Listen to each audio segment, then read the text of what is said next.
Assalamu alaikum. My name is Samit Beg. I am visiting lecturer of Mathematics Department. Today we will overview of graphical representation of data. Data presentation by charts, graphs and figures.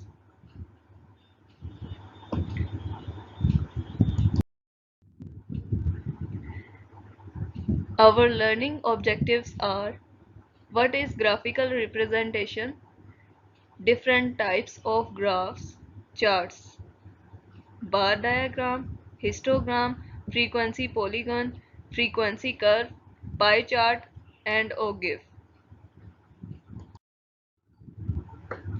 What is meant by graphical representation of data? Graphical representation or presentation of data as graphs or charts. हम जो data की presentation करते हैं charts के through, उसको हम लोग graphical representation कहते हैं। विलियम प्लेफेयर ने स्कॉटिश इंजीनियर था, invented statistical graphs. William Playfair ने जो स्टैटिस्टिकल ग्राफ्स हैं इनको इन्वेंट किया था। Frequency distribution can be graphically presented, और हमारे पास जो फ्रीक्वेंसी डिस्ट्रीब्यूशन होती है उसको हम लोग ग्राफिकली प्रेजेंट कर सकते हैं। और नीचे आपको कुछ ग्राफ्स दिए गए हैं जिनको हम फर्दर डिस्कस कर। Advantages of graphical representation of data. हमारे पास जो ग्राफिकल रिप्रेजेंटेशन होती है इसका एडवांटेज हमारे पास क्या होता है? Data are presented pictorially, give better insight and understanding of data, makes the presentation eye-catching, data become more logical, clear, comparison become easy, can drive conclusion from data, give the spread of data, reduce space for data representation, further processing become easier.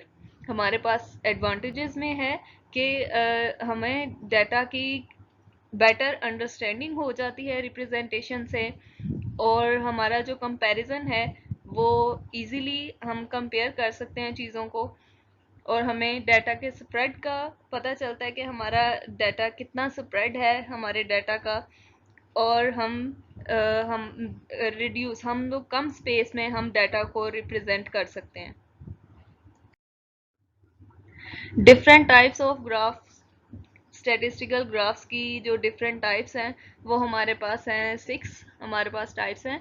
First हमारे पास है bar diagram, second है histogram, third है frequency polygon, then frequency curve, pie chart and last is ओगिव।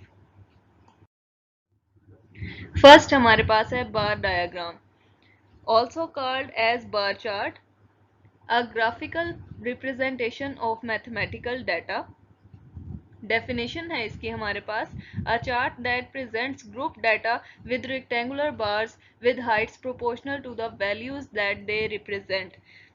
हमारे पास जो bar chart होता है ये ग्रुप डाटा को रिप्रेजेंट करता है रेक्टेंगुलर बार्स के थ्रू, और इस जो बार्स की हाइट है वो उन वैल्यूज के प्रोपोर्शनल होती है जिसको वो प्रेजेंट कर रहे होते हैं। One of the simplest data presentation method. हमारे पास जो बार डायग्राम है ये एक सिंपलेस्ट डाटा प्रेजेंटेशन मेथड है हमारे पास, a common method of data presentation, और इसको कॉमनली हम लोग बार डायग्राम को यूज़ किया करते हैं। बार्स आर ड्रॉन वर्टिकली और horizontally with equal spacing between them, और बार्स जो हैं वो हॉरिजॉन्टली और वर्टिकली बनाए जाते हैं और इनके दरमियान जो स्पेस है वो इक्वल होती है। Vertical bar diagram is also called as column bar chart. जो वर्टिकल बार डायग्राम हमारे पास होती है इसको कॉलम बार चार्ट भी कहते हैं। इन वर्टिकल बार डायग्राम में हमारे पास independent variable is shown on x axis, dependent variables are shown on Y axis. हमारे पास डिपेंडेंट वेरिएबल को हम वाई एक्सिस पर शो करेंगे और इंडिपेंडेंट वेरिएबल को हम एक्स एक्सिस पर शो करेंगे। Each bar represents a class, height of a bar is proportional to magnitude of the item in the class। जो हमारे पास हाइट है बार की वो प्रोपोर्शनल होगी मैग्नीट्यूड के उस आइटम के।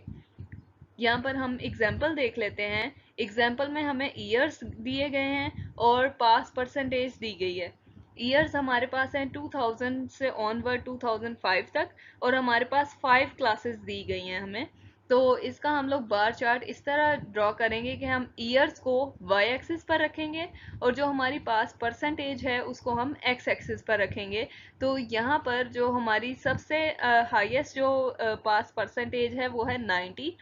उसका बार जो है वो एज कंपेयर टू अदर्स जो है वो बड़ा है, और बाकी जो हमारे पास 4 वैल्यूज हैं उनके बार्स भी उनके वैल्यूज के रिस्पेक्ट ड्रॉ किए गए हैं राइट हैंड साइड पिक्चर में।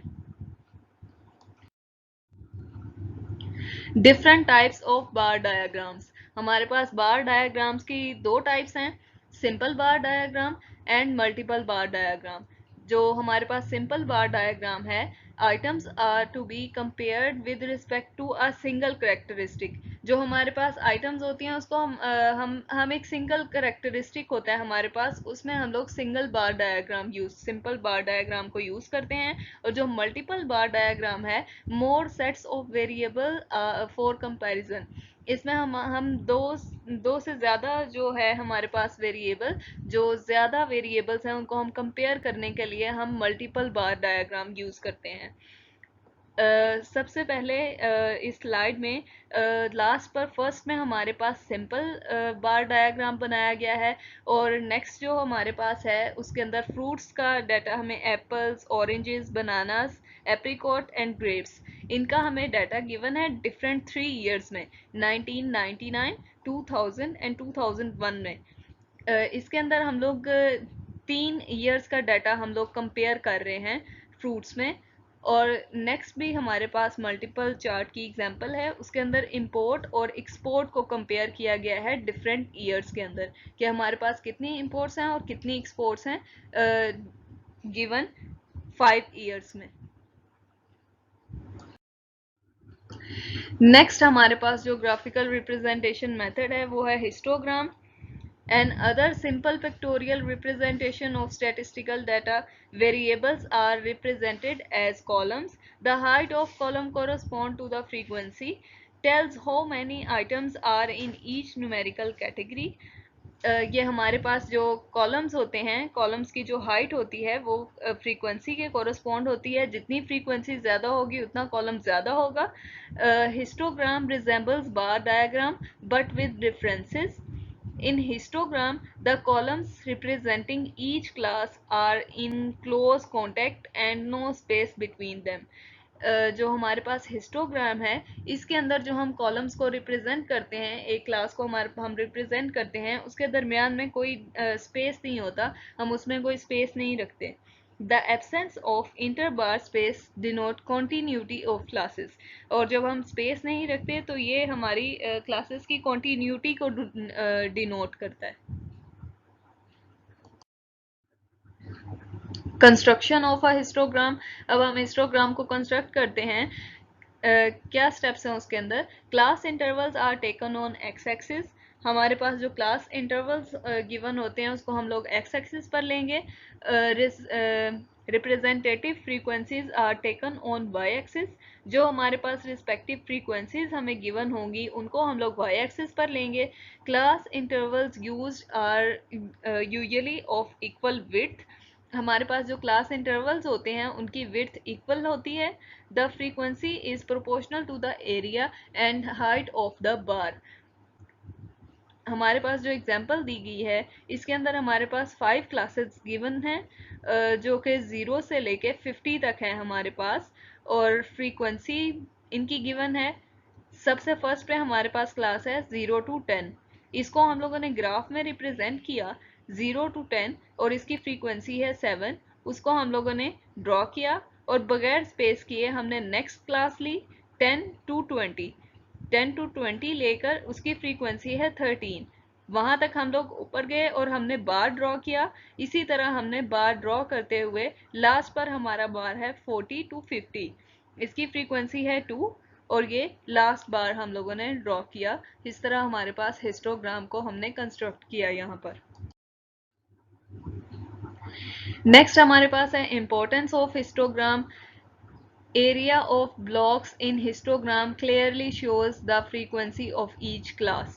जो हमारे पास एरिया होता है ब्लॉक्स का, वो हमें फ्रीक्वेंसी शो कर रहा होता है हर क्लास की। Histogram shows the spread of observations. Histogram जो है वो हमें वैल्यूज का, ऑब्जर्वेशंस का स्प्रेड शो करता है। यूनिफॉर्मली स्प्रेड हैं आया कि हमारी वैल्यूज, या उनका स्प्रेड जो है वो रैंडमली है, और they are showing central tendency, कि वो सेंट्रल टेंडेंसी शो कर रहे हैं। और next, it provide information about skewness और सिमेट्री ऑफ डाटा। और जो हमारे पास हिस्टोग्राम है ये हमें हमारे डाटा की सिमेट्री है हमारे डाटा में, या हमारा डाटा स्किप्ड है, उसके बारे में ये हमें इंफॉर्मेशन प्रोवाइड करता है।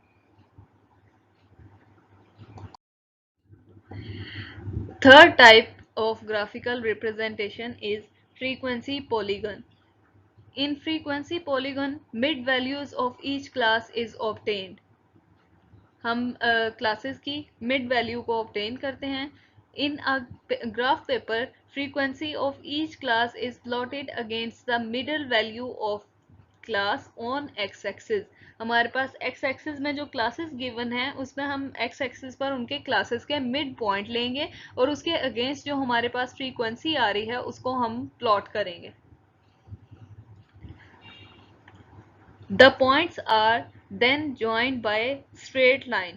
और जो हमारे पास पॉइंट्स आ जाएंगे उनको हम लोग एक स्ट्रेट लाइन से ज्वाइन कर देंगे। This straight line is extended in both direction to meet X axis. और ये जो हमारी लाइन है ये बोथ साइड्स, बोथ डायरेक्शन पर हम इसको एक्सटेंड करते हैं और ये एक्स एक्सिस तक ताकि ये हमारी मीट हो जाए। और next, first point is joint to the lower limit of the first class and the last point is joint to the upper limit of the class. और जो हमारा फर्स्ट पॉइंट होता है, जो हमारे लाइन का फर्स्ट पॉइंट होता है, वो कहाँ पर ज्वाइन होता है? लोअर लिमिट पे फर्स्ट क्लास की। और जो इसका लास्ट पॉइंट है वो ज्वाइन करता है अपर limit of last class. Lower limit, जो फर्स्ट पॉइंट है वो फर्स्ट क्लास की लोअर लिमिट से जाता है, और जो लास्ट पॉइंट है वो अपर क्लास की, वो last point is joint to the upper limit of last class. Thus, frequency polygon is close graph, इसलिए हम लोग इसको एक क्लोज ग्राफ कहते हैं। The graph now obtained is called frequency polygon. और इस तरह से जो हमारे पास ग्राफ होता है उसको हम frequency polygon. Frequency polygon, construct a frequency curve using the data. अब हमें डाटा गिवन है और उसने कहा कि आप फ्रीक्वेंसी पॉलीगन को ड्रॉ करें। यहाँ पर हमें मार्क गिवन है, क्लासेस गिवन है और उनके नंबर ऑफ स्टूडेंट्स गिवन है, जिसको हम लोग फ्रीक्वेंसी कहेंगे, नंबर ऑफ स्टूडेंट्स को। इनका क्लासेस का हम मिड पॉइंट फाइंड करेंगे। क्लासेस का मिड पॉइंट, फर्स्ट क्लास का मिड पॉइंट होगा 0.5 प्लस 9.5 डिवाइडेड बाई 2, तो हमारे पास आता है 5। सो फर्स्ट क्लास का जो मिड पॉइंट है वो हमारे पास है 5, और इसके रिस्पेक्टिव जो फ्रीक्वेंसी है वो है 3। तो हम ग्राफ में देख सकते हैं कि हमारा मिड पॉइंट हमने 5 लिखा है यहाँ पर ग्राफ में, राइट हैंड साइड पर एक्स एक्सिस पर, और वाई एक्सिस पर हम लोगों ने इसकी फ्रीक्वेंसीज ड्रॉ की। तो यहाँ पर हमारे पास 3 फ्रीक्वेंसी आ रही है, हमने 3 को प्लॉट किया यहाँ पर। और सेकंड हमारे पास फ्रीक्वेंसी आ रही है 10, मिड पॉइंट है इसका 14.5 के रिस्पेक्ट। और नेक्स्ट हमारे पास फ्रीक्वेंसी है 7 जो कि है 24.5 के रिस्पेक्ट। इस तरह हमने जितनी कॉरस्पॉन्डिंग हमारी फ्रीक्वेंसी है मिड पॉइंट के से कॉरस्पॉन्डिंग हमारी जो फ्रीक्वेंसी आ रही है टेबल के अंदर, उसको हमने ग्राफ में शो कर दिया और उसको एक लाइन से ज्वाइन कर दिया जो कि हमारी एक्स एक्सिस से स्टार्ट हो रही है लोअर लिमिट से, और जो हमारी लास्ट क्लास की अपर लिमिट है एक्स एक्सिस पर वहां तक वो मीट कर रही है। और इस तरह ये हमारे पास एक क्लोज्ड ग्राफ हमारे पास ड्रॉ हो गया है फ्रीक्वेंसी पॉलीगॉन का।